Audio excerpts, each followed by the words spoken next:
Warning, the following workplace horror stories are true. Names of individuals and companies, employees and employers have been changed to protect all involved. Viewer discretion is advised.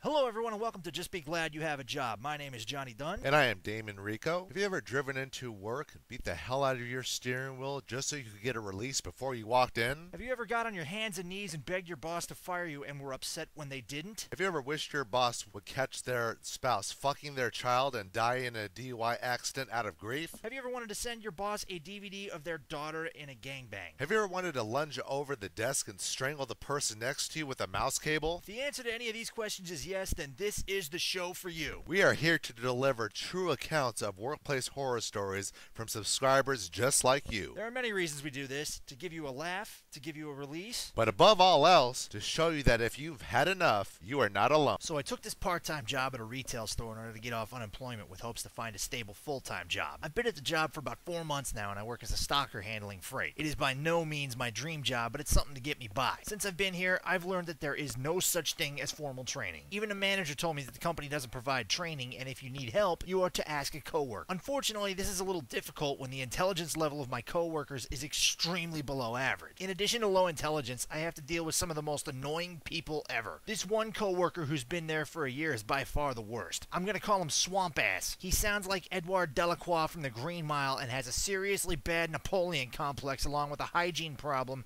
that multiple coworkers have actually complained to the manager about. And yet nothing is ever done about it. So back to the topic of training. Oh wait, I mean no training. Since I've been there, I've had incidents where I'm told I'm performing a task wrong.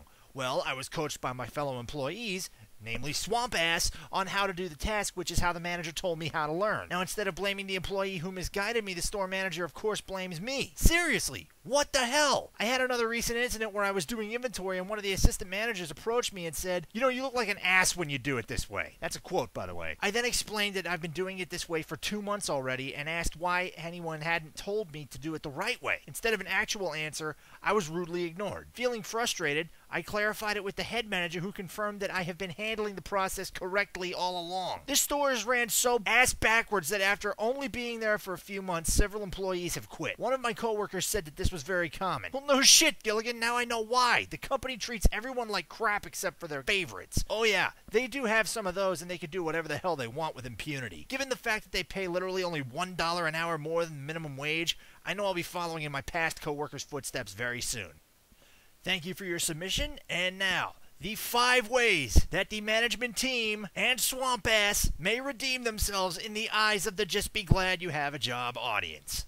Number 1, tattoo the word Swamp Ass in your forehead and travel to Harlem wearing only the Nazi flag as a poncho. Number 2, travel down to the bayou of Louisiana, find the old witch haggis, have her conjure up Pumpkinhead, and then attempt to kick it in the dick. Number 3, since Swamp Ass has a Napoleon complex, and in a lot of ways it seems like every manager there has a mental Napoleon complex, follow in the footsteps of Napoleon Bonaparte.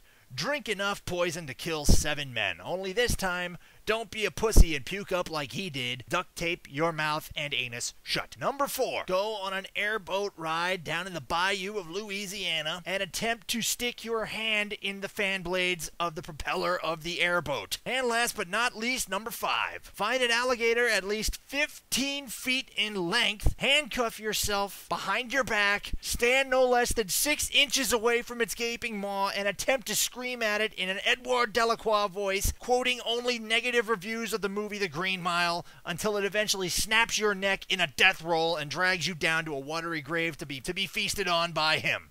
Those are the 5 ways that you can redeem yourself in the eyes of the Just Be Glad You Have a Job audience, you fucking inbred meth-headed shit piles.